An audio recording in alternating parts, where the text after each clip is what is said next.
આજથી અઢી મહિના પહેલા છાપરાભાઠા ટી પોઈન્ટ નજીક તૂટેલા ગટરના ઢાંકણના કારણે ડ્રેનેજ ચેમ્બરમાં પડી જતા કેદારનું મોત નીપજ્યું હતું.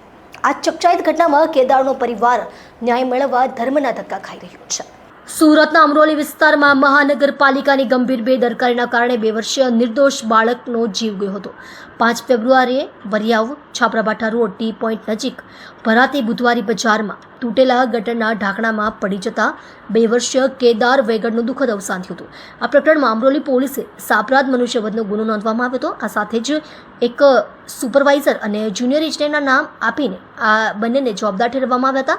છેલ્લા 2 મહિનાથી આ બંને અધિકારીઓ ભાગતા ફરી રહ્યા છે, જેથી મૃતક કેદારના પરિવારજનો ન્યાય માટે પોલીસ સ્ટેશનના ધક્કા ખાઈ રહ્યા છે. પોલીસે સાપરાધ મનુષ્યવધનો ગુનો નોંધ્યો હતો.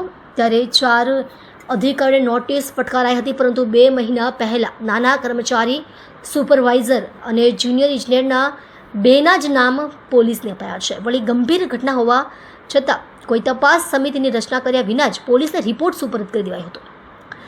સુપરવાઇઝર ચેતન રાણા અને જુનિયર ઇજનેર રાકેશ પટેલના નામો આપી દેવાયા છે, જેની પાછળ કારણ એ રજૂ કરાયું હતું કે બંને પાસે ડ્રેનેજ અને સ્ટ્રોમ ડ્રેનેજની જવાબદારી 15 જાન્યુઆરીના કાર્યપાલક ઇજનેર તેજસ પટેલના ઓર્ડરથી ફાળવાઈ હતી. મૃતક કેદારના માતા વૈશાલીબેને જણાવ્યું હતું કે છેલ્લા 2 થી અઢી મહિનાથી અમે પોલીસ સ્ટેશનના ધક્કા ખાઈ રહ્યા છે.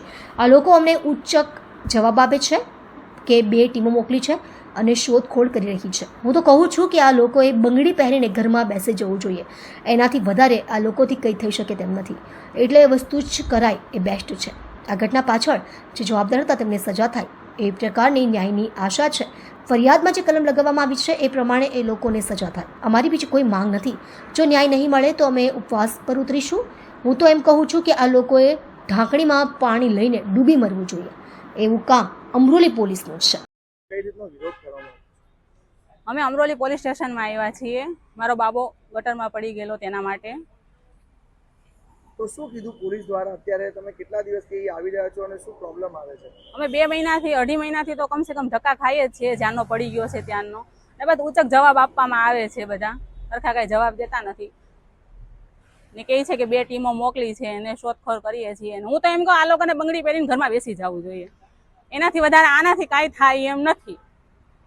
એ વસ્તુ કરાય બેસ્ટ છે.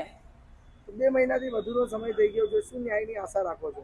ન્યાયની આશા એ જ છે કે જે ભાઈ આની પાછળ જે હતા એ લોકોને સજા થાય. જે અમને કલમ મૂકી છે એના પ્રત્યે જે સજા થતી હોય એ થાય એ લોકોને. એમ બીજું અમારે બીજી કોઈ માંગ નથી. અમે કરી નથી કે અમને એટલા પૈસા આપો કે અમને આમ આપો કે ઓલું આપો કે એમ. તો હવે શું કરશો જો ન્યાય ન મળે? બસ અનશન જ કરવાનું છે, બીજું કાંઈ કરવાનું નથી. હું તો એમ કહું કે આ લોકોને ઢાંકણીમાં પાણી લઈને ડૂબી મરવું જોઈએ. એવું કામ અમરોલી પોલીસનું છે એમ.